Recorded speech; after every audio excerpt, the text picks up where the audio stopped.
Hello and welcome to Small Business Connections TV. I'm here with Stephen Way, founder of KICKSTW. That's correct. STW, I nailed it, yes.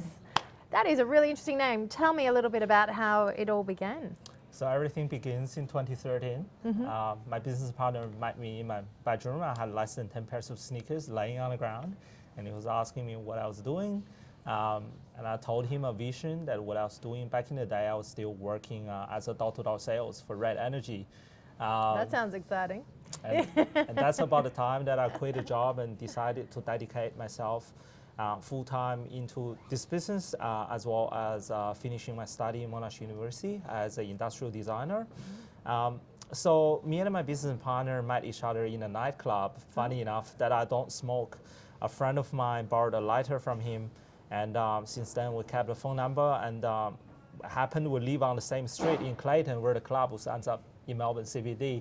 I guess that's where everything happens, and there's no such thing as coincidences, right? So it was meant to be. It's meant to be. So tell me, you had 10 sneakers on your bedroom floor, you met this business partner. How did you begin chatting, and then how did the ideation become a reality? So I love basketball, I love Everson, and I love Michael Jordan, watched him playing in my early age. And I always like having my eyes on their shoes. I was like, I want to get these cool shoes, but not coming from a rich family and stuff like that. So being able to afford a pair of Jordans for like $200-300 back 15, 18 years ago, it was really struggling for my family. I came from China. The average salary back in the day maybe could be $200 a month. So you could imagine like how can a family buy you a pair of shoes for that much? You'd be waiting for 12 months to buy the pair of Jordans. So since I moved down here, people around me always ask me where I get my clothes, where I get my shoes from. And that's the moment I thought this could be a business. I could take some small commissions from people and buy their goods, and in the meantime to fund my own purchase. Until I met my business partner, we took it more seriously. So I quit my door-to-door sales job and was doing this full time. Basically, we'll find all the collectors on Gumtree, on eBay. I developed the skill by looking at the listings. I know the collectors would have hundreds of pairs at home, although they didn't list anything.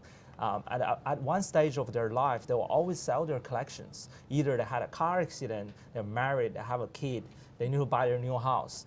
I just kept in contact with them, and at one stage of their life, they would send me a message saying, "You're ready to take my collection?" And I would drive down to take hundreds of pairs of shoes to our little bedroom and start to sell. So you're telling me men have hundreds of pairs of shoes, not women, or is it both? You will be surprised at how many regular Joe that has hundreds of pairs of shoes at home. And back in the day, there was no Instagram and stuff like that. So the only place that I could find out is by looking at what shoes they listed on eBay or Gumtree, and being able to have an idea this guy must have a lot more at home. So you ring the wife and say, "Hey, listen, let me sell his stuff." You do have that type of conversation that sometimes they were forced to sell their collections because the wife was complaining about taking too much space at home. Storage, yeah, I get it. But yeah, it's really just every day-to-day grinding. I mean, we don't pay each of other salaries for maybe the first 3 to 5 years. We'll have no salaries at all. Every single cent that we made in the business grow into the business again. We never discussed about what kind of fancy cars we want to buy, what kind of fancy clothing that we want to buy. For every single pair of shoes that we purchase, we made sure that we're not losing the money wearing that particular shoe. So yeah. And here we are today. So you talk about shoes, you talk about clothing. So what other things can we find on the Instagram account? So one of the interesting things that we found people really get into is collectible toys.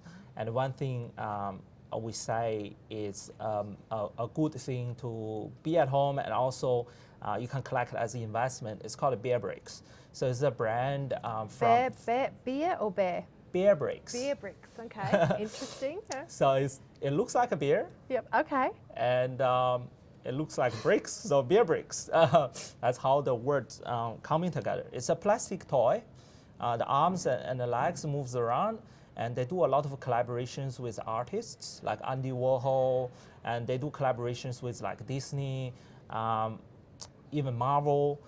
So yeah, I mean the brand really took off because people got bored at home. What they're gonna do? They buy something to live at home, and then in the meantime, if you're lucky enough and you know what you're doing, the value of the toy is going up, and enjoy your investment. Amazing. As well as a piece of furniture. So what are you looking for? Are you looking for anyone to provide things for you to buy from them at the moment in terms of the line extension? You know, are there particular things that you know that are more profitable than others?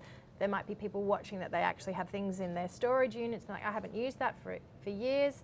I mean, what are the things you're looking for? So for me and my business partner is really we need to learn on the go. So I mean the trends change all the time, whereas in the past like people really like these older released Jordan retros that we're talking about when we started in 2013, people looking at shoes released in 2005, 2006. Whereas now people are all focusing on which influencers that were, what Travis Scott wore, what Kylie Jenner wore, all these type of like current popular colorways, whereas the story of the sneakers kind of fall behind for the current market. So we just have to study basically every single day. The trends change really quick, not only in the sneaker industry, I believe in every industry. So that's how we keep up to date. And my business partner does a good job on that. So he does the majority of the buying for the business and keeps me the hassle from there. And I mainly focus on the marketing for the business at the moment. Oh, fantastic. So if there are viewers that are looking to buy or sell, what's your Instagram handle to tell them to come and have a look? It's KICKSTW, KICKSTW. We also got a website, it's kickstw.com.au, and our physical store is located in Royal Arcade in Melbourne CBD on level 2. Oh, well, that's, you know, very interesting. I don't get to meet really interesting people like you very often, so it's lovely to chat with you, Stephen, and we wish you all the very best in the future. Thanks for joining us on Small Business Connections TV. Thank you very much. Thank you.